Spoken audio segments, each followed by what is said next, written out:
Saudari-saudaraku terkasih dalam Tuhan Yesus Kristus,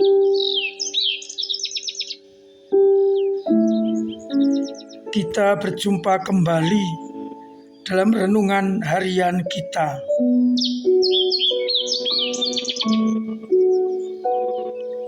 Jumat 22 September 2023. Seperti biasa, bacaan hari ini menjadi bahan permenungan kita. Bacaan pertama dari surat Paulus yang pertama kepada Timotius bab 6 ayat 2c sampai 12. Isinya adalah peringatan Paulus agar kita menjadi manusia Allah. Dan untuk itu kita diajak untuk mengejar keadilan, takwa, kesetiaan, cinta kasih, kesabaran, dan kelemah lembutan. Bertanding dalam iman yang benar untuk merebut kehidupan yang kekal. Sedangkan pada bacaan Injil, beberapa perempuan yang telah disembuhkan dari roh-roh jahat dan berbagai penyakit menyertai Yesus dalam pelayanannya. Mereka melayani rombongan Yesus dan para murid dengan harta kekayaan mereka.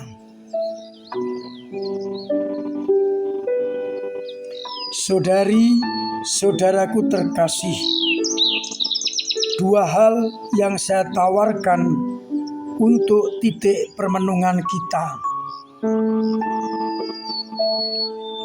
Dari bacaan yang pertama, kita diingatkan bahwa kita telah dibaptis dalam nama Yesus Kristus.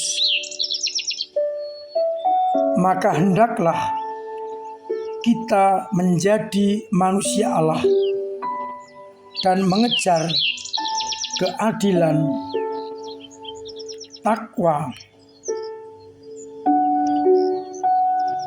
kesetiaan, cinta kasih, dan sebagainya. Manusia Allah berarti hidup dan karya-karya kita selalu kita dasarkan pada sabda dan kehendak Allah.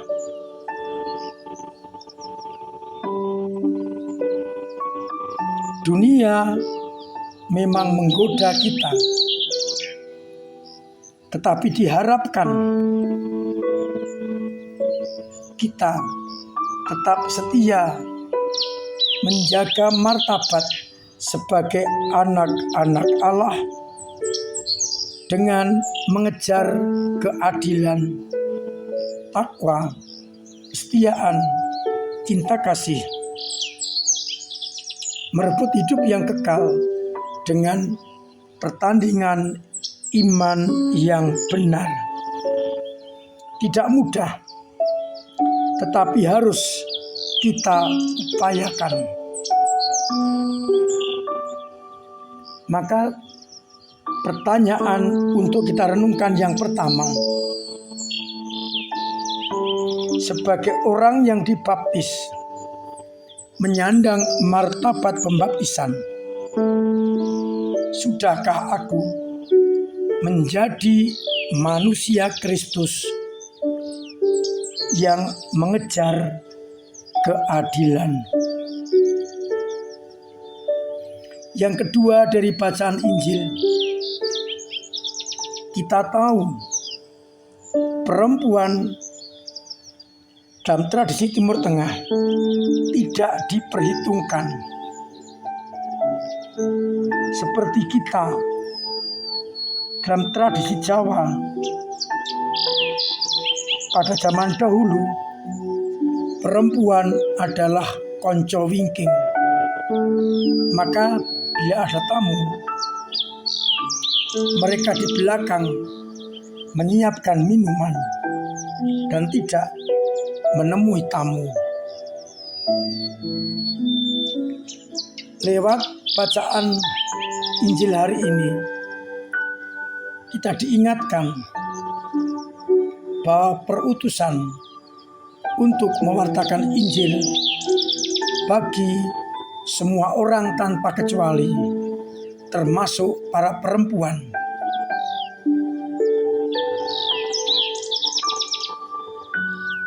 Maka digambarkan pada hari ini perempuan-perempuan melayani Yesus dan para murid dengan kekayaan mereka. Ini menunjukkan kepada kita dalam karya pewartaan keselamatan, semua orang diajak untuk ambil bagian dengan caranya masing-masing.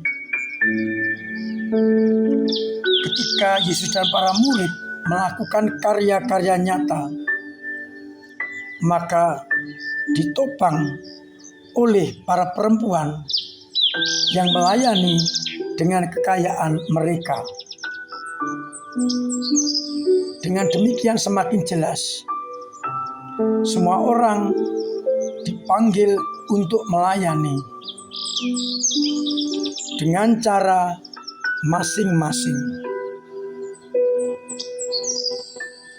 Kita masih ingat apa yang dikatakan Santo Paulus,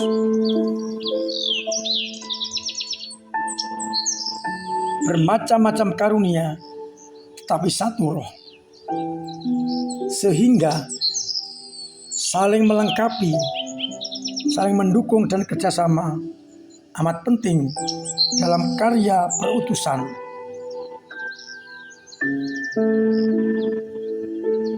Orang yang mengajar, orang yang berkhotbah, orang yang berkarya perlu didukung dengan macam-macam hal, entah semangat, entah makan minum, entah keperluan yang lain.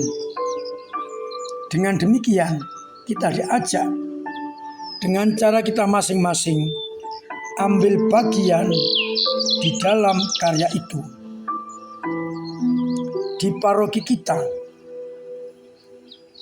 masing-masing mengambil bagian. Ada yang dipilih menjadi DPPH, ketua lingkungan, ketua wilayah, kabit ini kabit itu, dan ada umat yang mendukung dengan caranya, dengan doa, tenaga, dan dana. Lalu menjadi jelas kerjasama diperlukan untuk mewartakan Injil Kerajaan Allah. Maka pertanyaan permenungan yang kedua,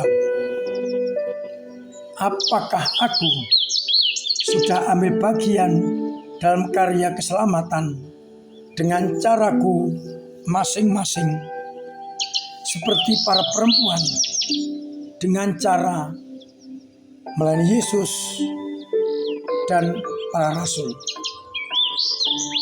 Mari kita sadari, kita pun dapat ambil bagian dalam karya perutusan lewat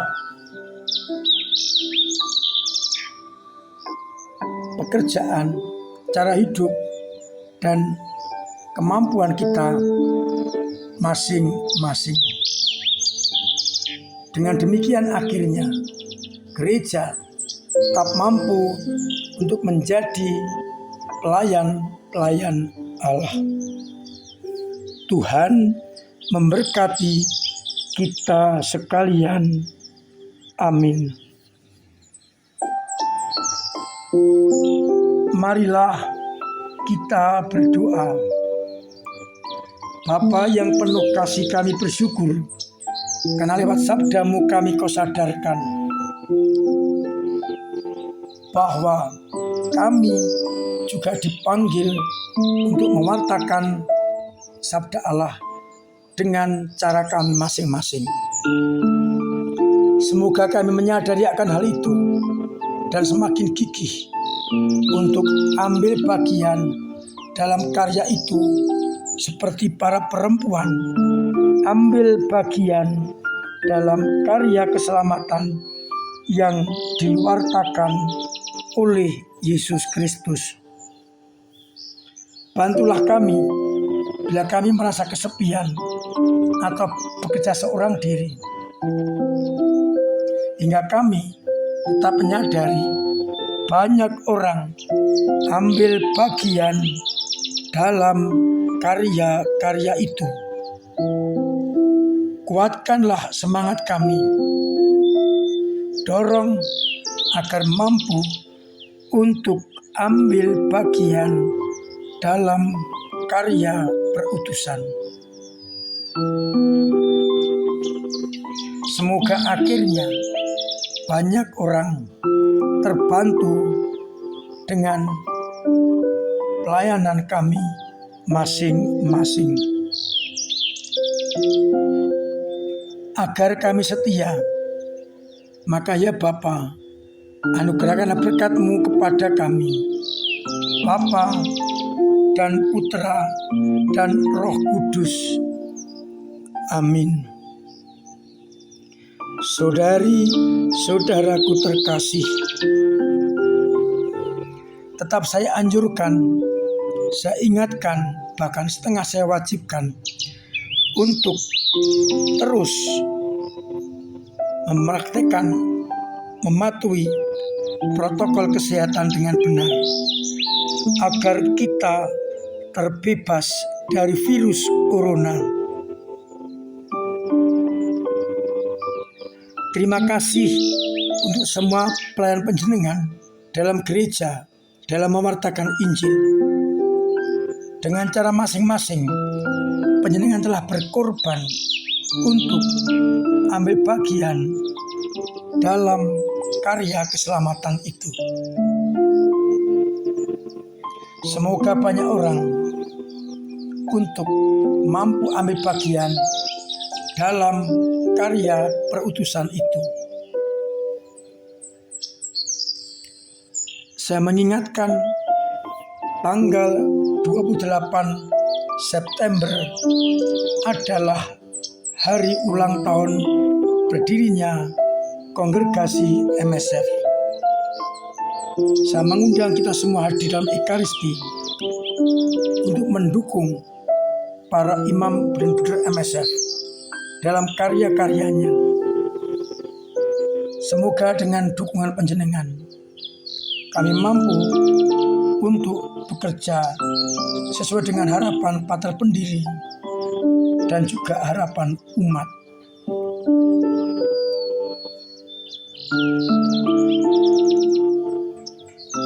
Kita akan mengadakan Ekaristi pagi, dan setelah itu ada sedikit ramah tamah untuk mensyukuri ulang tahun gereja kita. Pada tanggal 1 Oktober dicanangkan sebagai Hari Misi Kongregasi MSF. Artinya kita mendukung para misionaris yang bekerja di tempat-tempat yang jauh, agar akhirnya mereka merasa tersapa. Juga diperlukan dukungan finansial. Maka pada tanggal 24 dan 23 September akan dibagikan amplop untuk mendukung karya misi. Panjenengan bisa mengisi sebagai dukungan bagi karya misi MSF. Amplop bisa dikembalikan tanggal 1 Oktober dan paling lambat tanggal 8 Oktober agar bisa dikumpulkan dan diberikan kepada para frater dan para romo yang bekerja di tempat-tempat misi. Maka saya mengundang partisipasi umat dalam karya itu. Akhirnya saya mengucapkan selamat pagi, selamat merenungkan, salam sehat, Tuhan memberkati.